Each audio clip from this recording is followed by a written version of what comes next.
everybody, welcome to Make It with Mod Podge. My name's Cathie and today I've got 3 quick DIY projects to share with you. These are all gifts to make, and I should say they're a little bit girly, but that's just because I'm using girly fabric, so you choose the fabric that you love. First, I'm going to be making over some of those Dollar Tree hairbrushes. Look how cute these are. We're going to attach the fabric and seal it using Mod Podge.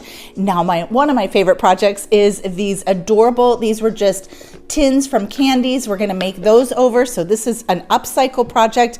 And then also I'm going to show you a quick way to make these little cute zipper pouches, and you can buy those zipper pouches, and we're just adding the fabric and the gems. So today's formulas are going to be the fabric Mod Podge and the satin Mod Podge. Let's get started with these cute giftable DIYs. First up, I'm going to show you how we do these hairbrushes. I got these hairbrushes at the Dollar Tree. You just want to get a paddle brush that has a nice flat backing. I'm using fabric Mod Podge, and first I'm going to make a pattern of the back of the paddle. I just used some paper, wrapped it around it, and then I'm going to trim it to size. I did want to curve my edges, and I wanted them to match, so I'm folding my paper in half, and then I'm going to fold it in half again and cut that curve. That's about as close to a hand cut curve matching as you can get. And let's test out our pattern. That looks pretty good. Next, I'm just going to pin that out of my fabric. This works best with 100% cotton fabric, and woven fabrics work best. Like knits are going to be a little bit more difficult, and flannel is more difficult. Go ahead and trim that up and make sure we curve our edges. Now I'm going to flip my fabric over because we're going to be applying the fabric Mod Podge to the back of the fabric. You don't need to apply it to the brush, just add it to the back of the fabric, and make sure you're getting the edges really good, and make sure you get the entire piece of fabric coated. You want a pretty good thick coat, and it's going to be kind of thick and white-like. Now go ahead and pull that up and place it right onto the brush. You've got plenty of time to move it into position so you can wiggle it and make sure it's even, and then just smooth with your fingers to press down. Make sure there's no air bubbles. If there are, just go ahead and press that with your fingers. I got lucky on this one. I didn't see any air bubbles. Once it's dry, I'm sealing this with satin Mod Podge. You could use matte or gloss also, but I really like the satin formula for this. It's going to dry without any tack. So I glued it down with the fabric, and I'm sealing it with the satin. Next, I want to decorate it a little bit with this pearl bling. So I'm going to use some detailed paint brushes, and you can use your fabric Mod Podge here, or you can use your favorite jewel glue and just glue the gems around that outer edge. The fabric is already sealed down, so you're not really sealing the fabric here, but it's just a nice way to finish off that edge. So I'm just going to add a pearl border there.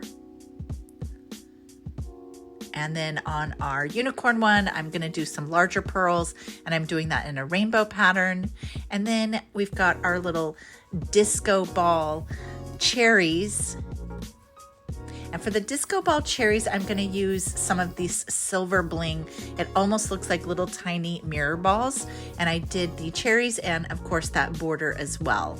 These turn out so cute, and it's such a budget-friendly gift. I love, love, love these with the character fabrics and those cute fabrics. Okay, for these upcycled tins, the first thing you're going to do is paint them with some chalk paint. This is so that the image on the tin doesn't peek through on the light parts of your fabric. And I made a pattern of that, and I'm just going to go ahead and cut that out of this cute cherry disco ball fabric. So you can see that's cut to size there, and I'm attaching it also with the fabric Mod Podge. It's going to be that same technique where I'm attaching with fabric Mod Podge and sealing with the satin. So I'm making sure those edges are really good. You still have that wiggle room and time to get it into position. Sometimes cutting these circle and oval shapes are hard. Don't worry if you are a little off.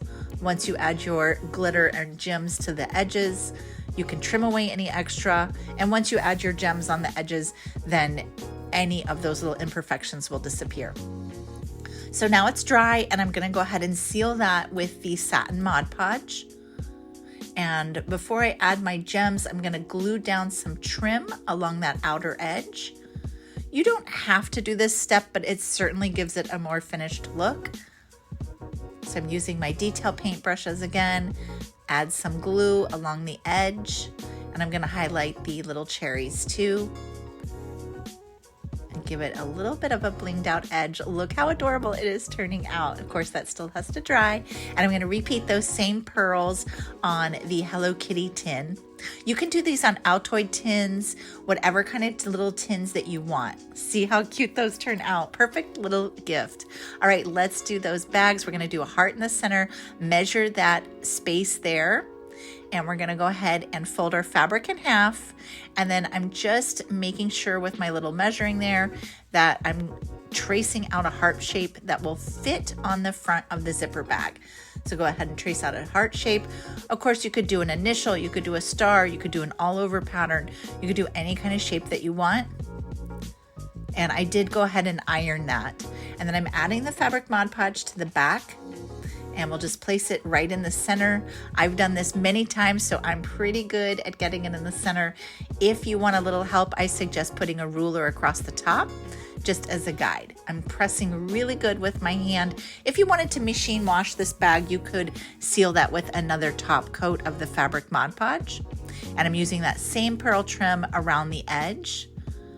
This is such a sweet way to make over those little zipper bags. Let's add some of our disco ball bling to our cherries. The same technique. One thing that's so fun about this is these really end up being the cutest little sets. So you could give a zipper bag, a brush, and one of the little mint tins, and someone would really be thrilled to get this. Let's add our rainbow gems there. Thanks so much for joining me today. Like I said earlier, I did these girly fabrics, but you can choose whatever fabrics that you want. You do you. The technique is the same. I'll be back here next Thursday with another fun project to share with you. And until then, have a super crafty week. Bye.